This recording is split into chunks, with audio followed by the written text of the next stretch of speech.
Sebelumnya perkenalkan, nama saya Atika Sunnaki Riziani, mahasiswi Universitas Islam Sultan Agung dari Fakultas Bahasa dan Ilmu Komunikasi, jurusan Pendidikan Bahasa Inggris. Dan tujuan saya ke sini Bapak ingin mewawancarai mengenai travel agency. Dan ini sebagai untuk memenuhi tugas saya di mata kuliah English for Tourism.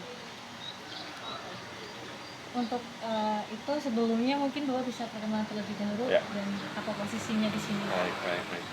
Perkenalkan, nama saya lengkapnya Prasastya Dipa Arsrian. Untuk panggilannya Dipa. Saya di sini diberi amanah menjadi HRD. Ada lagi? Ya, udah cukup. Langsung saja lanjut ke pertanyaan.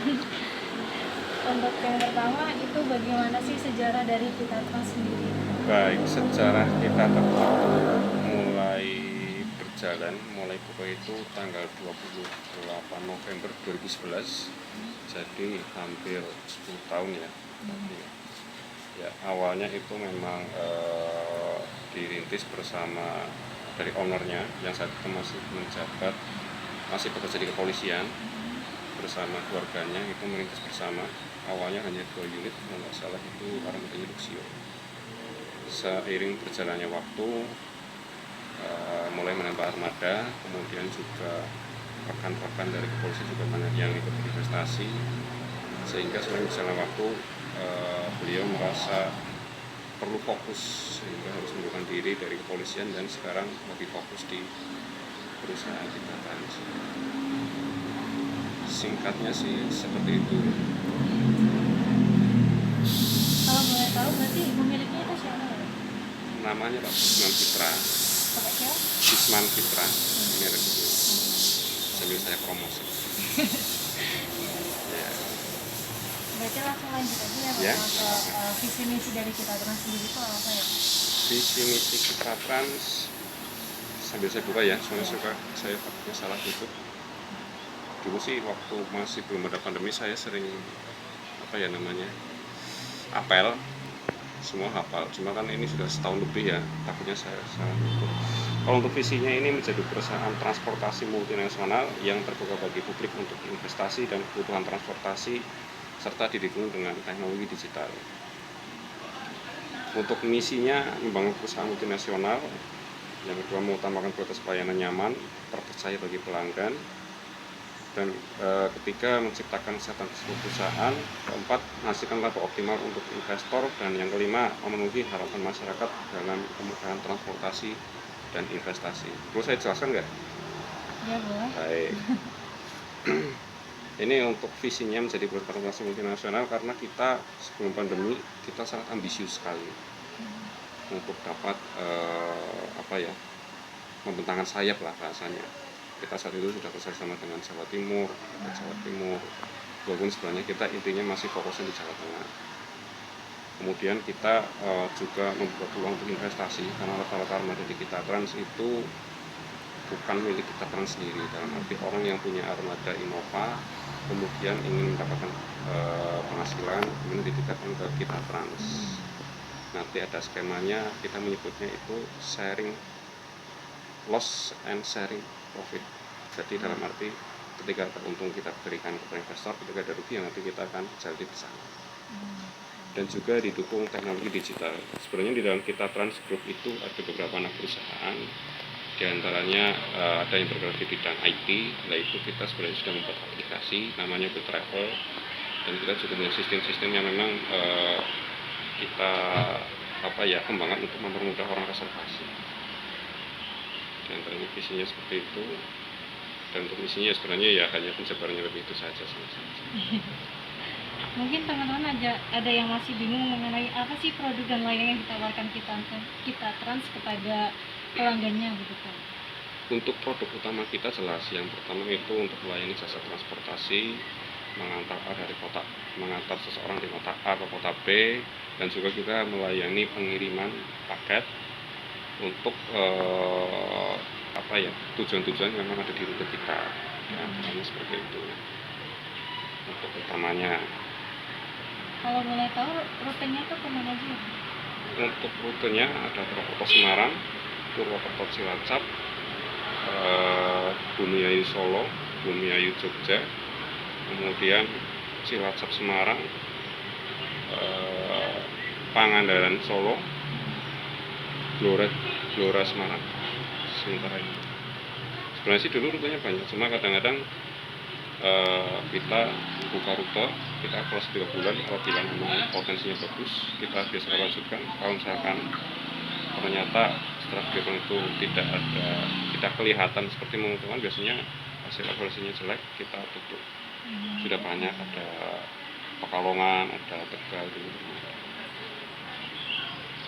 Terus untuk proses pemesanan itu bagaimana ya Mas? Proses pemesanan kita ada aplikasi namanya Will Travel, kemudian bisa melalui chatting WA yang tersedia atau telepon langsung, atau datang langsung ke agen atau cabang yang tersedia.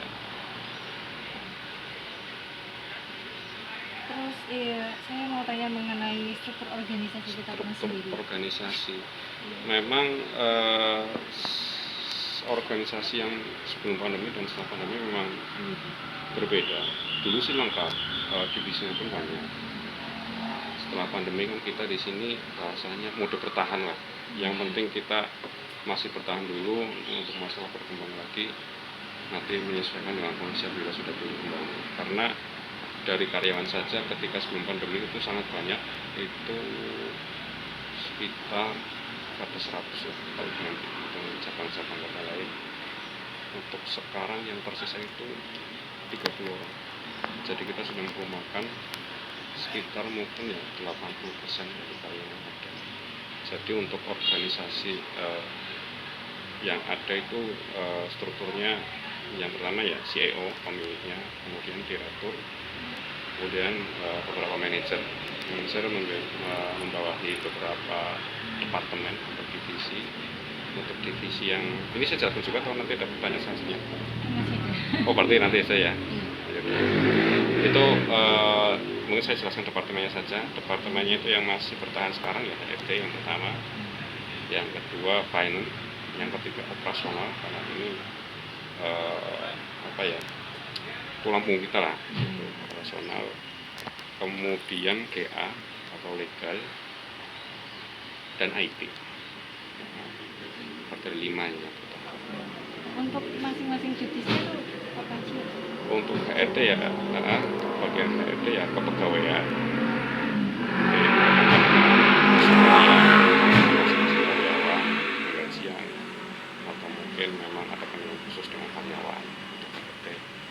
Untuk finance ya jelas bagian keuangan, kontrol keuangan dan sebagainya. Untuk operasional itu sebenarnya terbagi menjadi beberapa. Ada yang bagian penerimaan reservasi, JAS di bawah departemen operasional, ada yang bagian penjadwalan, dan ada yang bagian ketersediaan armada. Dalam arti kan armada itu diperhatikan dari maintenance-nya, terus siapa yang akan membawa driver yang mau nyetirin dan sebagainya. Kemudian tadi sudah operasional, GA itu atau legal yang biasanya bersifat terkait dia melengkapi kebutuhan perusahaan, dalam arti mungkin beli olinya, beli untuk lampu, atau mungkin KTK yang ada di perusahaan. Kemudian yang terakhir IT yang mendukung proses sistem reservasi, karena kita sudah seperti punya database. Jadi untuk reservasi itu kita by sistem, nanti untuk memudah biar mengurangi komunikasi dengan rekan cabang. Jadi dalam arti ini kan sistem kita sudah online antar cabang, jadi kita nggak harus ini yang dari sini ke sini, dari Purwokerto Semarang sudah isi berapa, nggak perlu seperti lagi, kita tinggal cek di sistem. Terus untuk proses visinya bagaimana ya? Apa mungkin kita trans itu punya apa ini cuma yang di pusat atau punya cabang lainnya? Oh, kita trans punya cabang dan ada agen. Kalau cabang memang harus dari kita trans, dalam arti kita membentuk di sana karyawan dari kita trans dan segala lainnya terpantau atau kita awasi. Tapi untuk agen sistemnya kerjasama. Mungkin ada masyarakat yang punya lokasi strategis dan terlihat berpotensi untuk mendapatkan penumpang, kita kerjasama, nanti kita lakukan pembagian keuntungan, pembagian profit. Untuk ke agen itu kita berikan 10% baik penumpang atau paket. Jadi kalau misalkan harga tiketnya itu 105 dari penumpang, mungkin Kota Semarang pemesanannya itu Kota Semarang dengan tarif 105, nanti 10% jadi harga dia. Kalau agen seperti itu.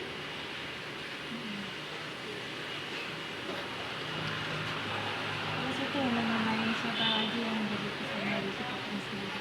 Untuk pesaing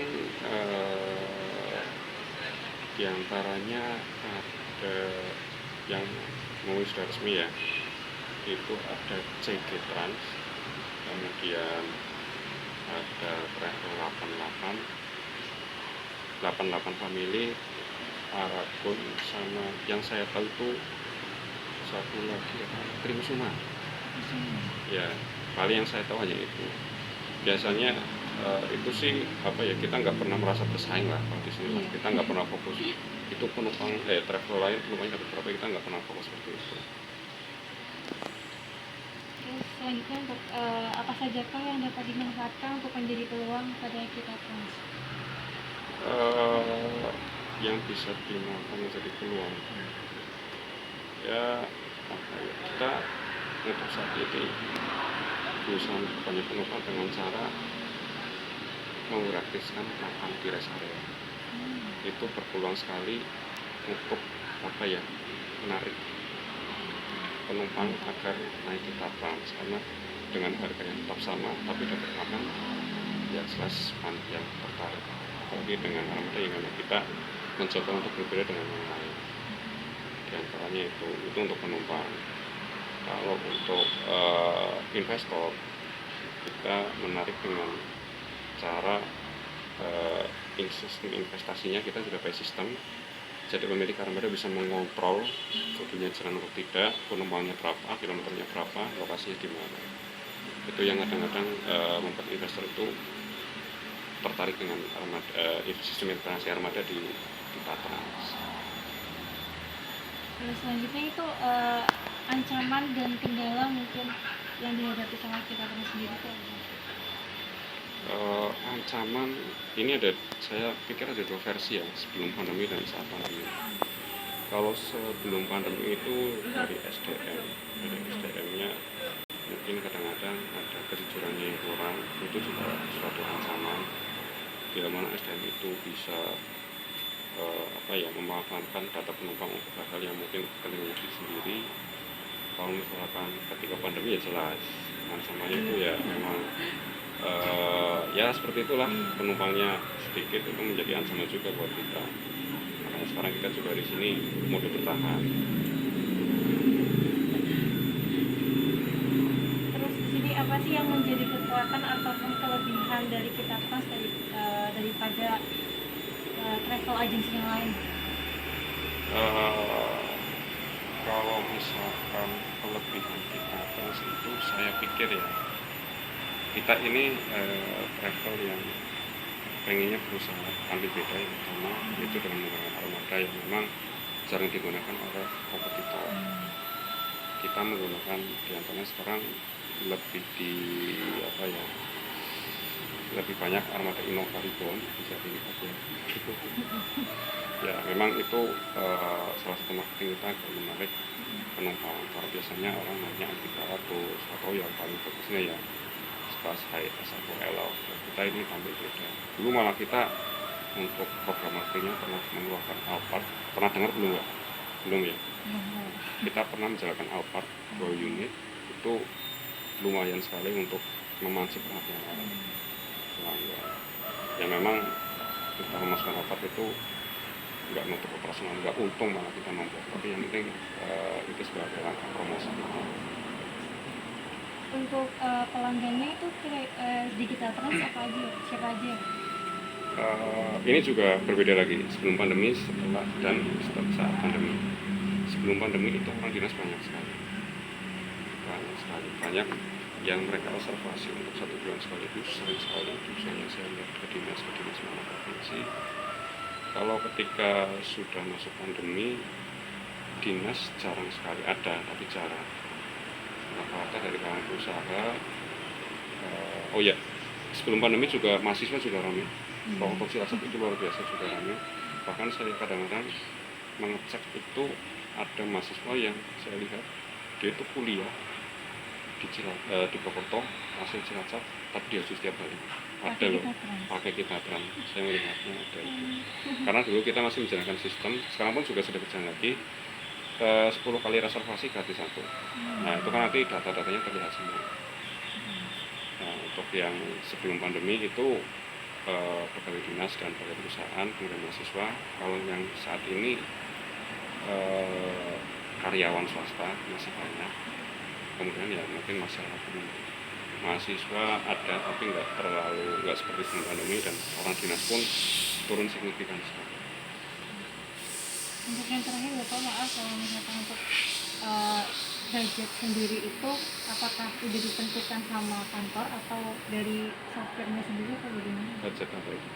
Budget untuk perjalanan itu. Oh, sudah ditentukan. Kita sudah membuat skema, sudah sebelum membuat rute pun kita juga sudah survei lah, berhitung kira-kira ke sana ke sini berapa, nanti pembagian untuk investornya berapa, untuk supirnya berapa, untuk perusahaannya berapa, dan nanti sebelum dibagi itu namanya penghasilan total itu dikurangi beban usaha itu berapa, dan sebagainya sudah diperhitungkan dengan matang sekali. Mungkin cukup dulu Pak dari saya, udah cukup. Terima kasih atas waktunya. Maaf udah mengganggu waktunya. Dan mungkin ada yang mau disampaikan mungkin untuk promosi Kitatran sendiri gitu Pak. Dari tadi nggak ngomong dulu ya, jadi saya untuk para masyarakat yang mau melakukan perjalanan dari Kitatran menawarkan kendaraan transportasi yang mungkin bisa dibilang masih baru, masih bagus, masih layak dan masih nyaman. Dan kita juga selama pandemi ini tetap menjaga protokol kesehatan, di antara juga tetap kita menjaga kebersihan. Armada yang belum bersih tidak bisa kita berangkatkan, wajib dicuci dulu sehingga bersih. Driver juga secara berkala melakukan cek kesehatan, dan juga dalam penumpang itu kita ada pembatasannya. Dan paling hanya itu saja dari yang bisa saya sampaikan terkait penawarannya.